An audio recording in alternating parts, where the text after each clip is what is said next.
selling out the Forum.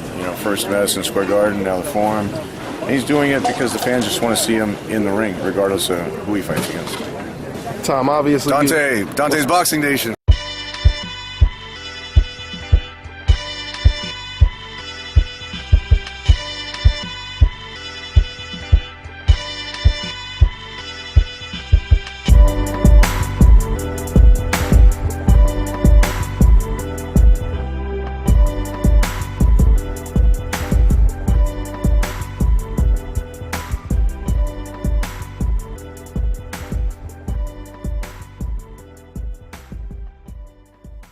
Dante's Boxing Nation, what's going on, guys?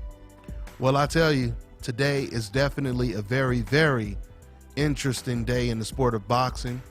We had two great press conferences, Adrian Broner versus Adrian Granados out in Cincinnati. And we have the biggest middleweight fight of the year, of course, which is Golovkin versus Danny Jacobs press conference. Finally, they face off. This was a highly anticipated press conference and face-off, and it didn't.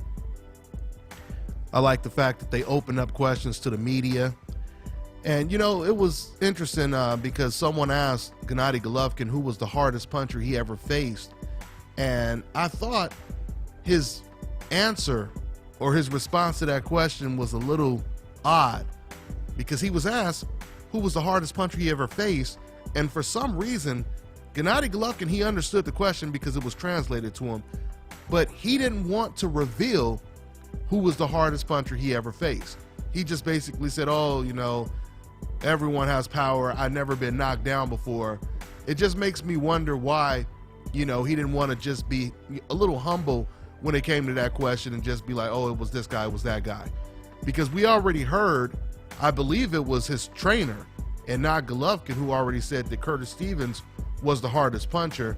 So the fact that they have already said something like that on record before, and now Golovkin, he doesn't want to reveal it, is pretty interesting to me. And, they asked Danny Jacobs, what did he learn from his loss against Pyrog?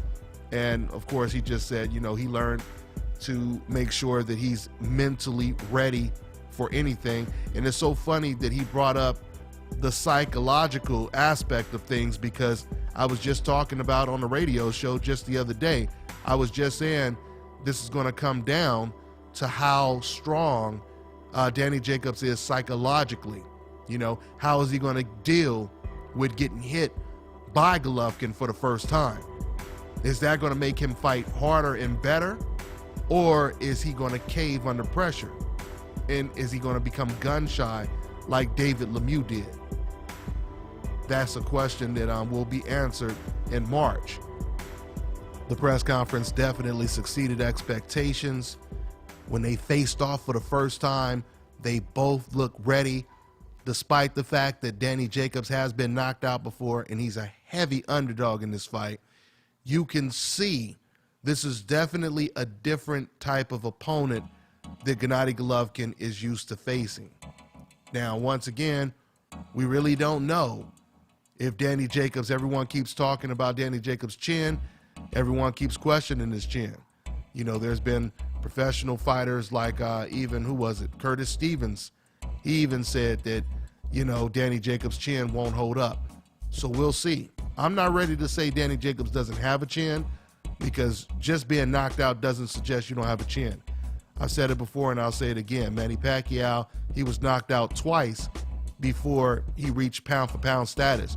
And Manny Pacquiao has one of the best chins in the sport of boxing, despite being knocked out 3 times. So we'll see, guys. We'll see what happens. And that's all I got for now, and I'm on to the next one. Hi, you're watching Dante's Boxing Nation. Woo!